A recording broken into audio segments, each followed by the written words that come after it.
I grew up to study the brain because I have a brother who has been diagnosed with a brain disorder, schizophrenia. And as a sister, and later as a scientist, I wanted to understand why is it that I can take my dreams, I can connect them to my reality, and I can make my dreams come true. What is it about my brother's brain and his schizophrenia that he cannot connect his dreams to a common and shared reality, so they instead become delusion? So I dedicated my career to research into the severe mental illnesses, and I moved from my home state of Indiana to Boston, where I was working in the lab of Dr. Francine Bennis in the Harvard Department of Psychiatry. And in the lab, we were asking the question, what are the biological differences between the brains of individuals who would be diagnosed as normal control, as compared with the brains of individuals diagnosed with schizophrenia, schizoaffective, or bipolar disorder? So we were essentially mapping the microcircuitry of the brain, which cells are communicating with which cells, with which chemicals, and then in what quantities of those chemicals. So there was a lot of meaning in my life because I was performing this type of research during the day, but then in the evenings and on the weekends, I traveled as an advocate for NAMI, the National Alliance on Mental Illness. But on the morning of December 10, 1996, I woke up to discover that I had a brain disorder of my own. A blood vessel exploded in the left half of my brain. And in the course of 4 hours, I watched my brain completely deteriorate in its ability to process all information. On the morning of the hemorrhage, I could not walk, talk, read, write, or recall any of my life. I essentially became an infant in a woman's body. If you've ever seen a human brain, it's obvious that the two hemispheres are completely separate from one another. And I have brought for you a real human brain.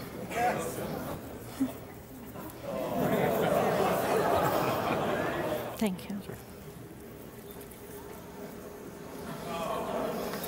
So this is a real human brain. This is the front of the brain, the back of the brain with the spinal cord hanging down. And this is how it would be positioned inside of my head. And when you look at the brain, it's obvious that the two cerebral cortices are completely separate from one another. For those of you who understand computers, our right hemisphere functions like a parallel processor, while our left hemisphere functions like a serial processor. The two hemispheres do communicate with one another through the corpus callosum, which is made up of some 300 million axonal fibers. But other than that, the two hemispheres are completely separate. Because they process information differently, each of our hemispheres think about different things, they care about different things, and dare I say, they have very different personalities. Excuse me. Thank you. It's been a joy. Our right human hemisphere is all about this present moment. It's all about right here, right now. Our right hemisphere, it thinks in pictures, and it learns kinesthetically through the movement of our bodies. Information in the form of energy streams in simultaneously through all of our sensory systems, and then it explodes into this enormous collage of what this present moment looks like, what this present moment smells like and tastes like, what it feels like, and what it sounds like. I am an energy being connected to the energy all around me through the consciousness of my right hemisphere. We are energy beings connected to one another through the consciousness of our right hemispheres as one human family. And right here, right now, we are brothers and sisters on this planet, here to make the world a better place. And in this moment, we are perfect, we are whole, and we are beautiful. My left hemisphere, our left hemisphere, is a very different place. Our left hemisphere thinks linearly and methodically. Our left hemisphere is all about the past, and it's all about the future. Our left hemisphere is designed to take that enormous collage of the present moment and start picking out details, and more details about those details. It then categorizes and organizes all that information, associates it with everything in the past we've ever learned, and projects into the future all of our possibilities. And our left hemisphere thinks in language. It's that ongoing brain chatter that connects me and my internal world to my external world. It's that little voice that says to me, hey, you got to remember to pick up bananas on your way home. I need them in the morning. It's that calculating intelligence that reminds me when I have to do my laundry. But perhaps most important, it's that little voice that says to me, I am. I am. And as soon as my left hemisphere says to me, I am, I become separate. I become a single, solid individual, separate from the energy flow around me and separate from you. And this is a portion of my brain that I lost on the morning of my stroke.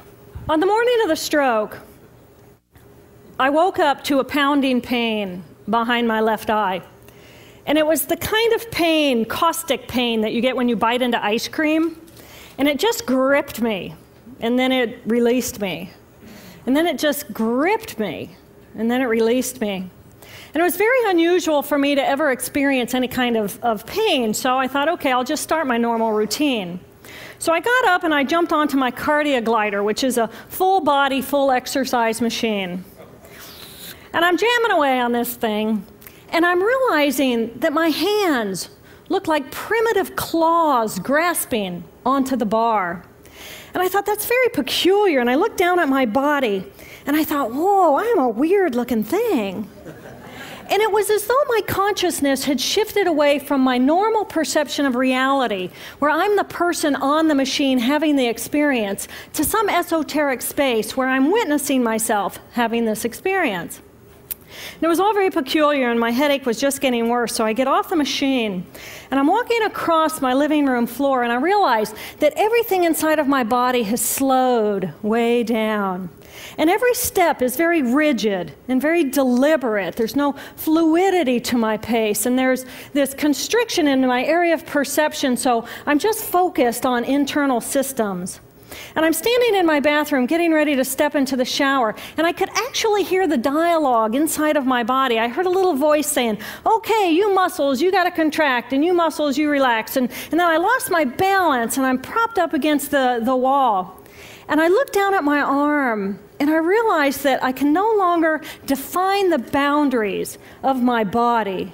I can't define where I begin and where I end, because the atoms and the molecules of my arm blended with the atoms and molecules of the wall. And all I could detect was this energy. And I'm asking myself, what is wrong with me? What is going on? And in that moment, my brain chatter, my left hemisphere brain chatter, went totally silent. Just like someone took a remote control and pushed the mute button. Total silence. And at first I was shocked to find myself inside of a silent mind. But then I was immediately captivated by the magnificence of the energy around me. And because I could no longer identify the boundaries of my body, I felt enormous and expansive. I felt at one with all the energy that was, and it was beautiful there. And then all of a sudden, my left hemisphere comes back online, and it says to me, hey, we got a problem, we got a problem, we got to get some help. And I'm going, oh, I got a problem. So it's like, okay, I got a problem. But then I immediately drifted right back out into the consciousness, and I affectionately refer to this space as La La Land. But it was beautiful there. Imagine what it would be like to be totally disconnected from your brain chatter that connects you to the external world. So here I am in this space, and my job and any stress related to my job, it was gone. And I felt lighter in my body. And imagine all of the relationships in the external world and any stressors related to any of those, they were gone. And I felt this sense of peacefulness. And imagine what it would feel like to lose 37 years of emotional baggage. Oh, I felt euphoria. Euphoria. It was beautiful there. And then again, my left hemisphere comes online and it says, hey, you've got to pay attention. We've got to get help. And I'm thinking, I got to get help. I got to focus. So I get out of the shower and I'm mechanically dressed and I'm walking around my apartment and I'm thinking, I got to get to work. I got to get to work. Can I drive? Can I drive? And in that moment, my right arm went totally paralyzed by my side. Then I realized, oh my gosh, I'm having a stroke. I'm having a stroke. And then the next thing my brain says to me is, wow, this is so cool. This is so cool. How many brain scientists have the opportunity to study their own brain from the inside out? And then it crosses my mind, but I'm a very busy woman. I don't have time for a stroke. It's like, okay, I can't stop the stroke from happening, so I'll do this for a week or two, and then I'll get back to my routine. Okay, so I got to call help. I got to call work. I couldn't remember the number at work. So I remembered in my office I had a business card with my number on it. So I go into my business room, and I pull out a 3-inch stack of business cards. And I'm looking at the card on top. And even though I could see clearly in my mind's eye what my business card looked like, I couldn't tell if this was my card or not, because all I could see were pixels. And the pixels of the words blended with the pixels of the background and the pixels of the symbols, and I just couldn't tell. And then I would wait for what I call a wave of clarity. And in that moment, I would be able to reattach to normal reality. And I could tell, that's not the card, that's not the card, that's not the card. It took me 45 minutes to get 1 inch down inside of that stack of cards. In the meantime, for 45 minutes, the hemorrhage is getting bigger in my left hemisphere. I do not understand numbers. I do not understand a telephone, but it's the only plan I have. So I take the foam pad and I put it right here. I take the business card, I put it right here, and I'm matching the shape of the squiggles on the card to the shape of the squiggles on the foam pad. But then I would drift back out into la la land and not remember if when I come back if I'd already dialed those numbers. So I had to wield my paralyzed arm like a stump and cover the numbers as I went along and push them so that as I would come back to normal reality, I'd be able to tell, yes, I've already dialed that number. Eventually, the whole number gets dialed, and I'm listening to the phone, and my colleague picks up the phone, and he says to me, "Roo, roo, roo."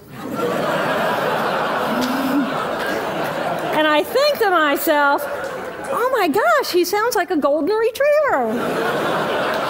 And so I say to him, clear in my mind, I say to him, this is Jill, I need help. And what comes out of my voice is, "Roo, roo, roo." And I think, oh my gosh, I sound like a golden retriever. So I didn't know that I couldn't speak or understand language until I tried.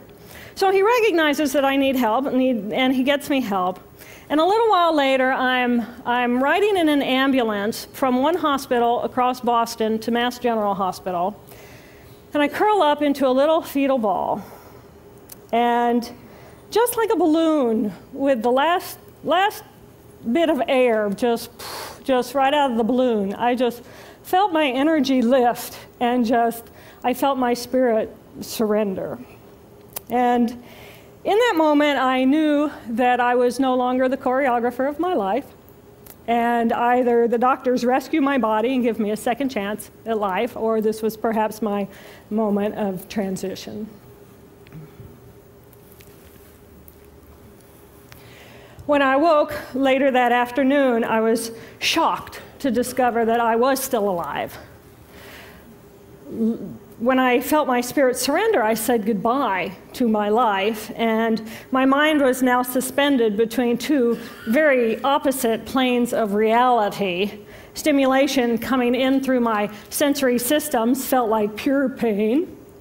Light burned my brain like wildfire, and sounds were so loud and chaotic that I could not pick a voice out from the background noise, and I just wanted to escape.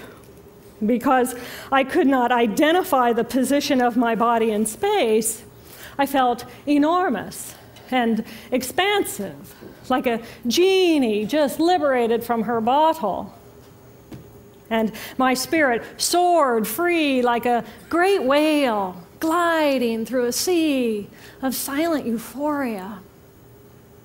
nirvana. I found nirvana. And I remember thinking there's no way I would ever be able to squeeze the enormousness of myself back inside this tiny little body. But then I realized, but I'm still alive. I'm still alive, and I have found nirvana. And if I have found nirvana and I'm still alive, then everyone who is alive can find nirvana. And I pictured a world filled with beautiful, peaceful, compassionate, loving people who knew that they could come to this space at any time and that they could purposely choose to step to the right of their left hemispheres and find this peace. And then I realized what a tremendous gift this experience could be. What a stroke of insight this could be to how we live our lives. And it motivated me to recover. 2.5 weeks after the hemorrhage, the surgeons went in and they removed a blood clot the size of a golf ball that was pushing on my language centers. Here I am with my mama, who's a true angel in my life. It took me 8 years to completely recover. So, who are we? We are the life force power of the universe with manual dexterity and 2 cognitive minds. And we have the power to choose moment by moment who and how we want to be in the world. Right here, right now, I can step into the consciousness of my right hemisphere where we are. I am the life force power of the universe. I am the life force power of the 50 trillion beautiful molecular geniuses that make up my form, at one with all that is.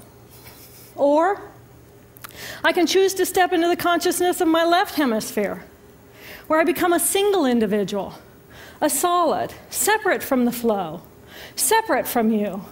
I am Dr. Jill Bolte Taylor, intellectual, neuroanatomist. These are the we inside of me. Which would you choose? Which do you choose? And when?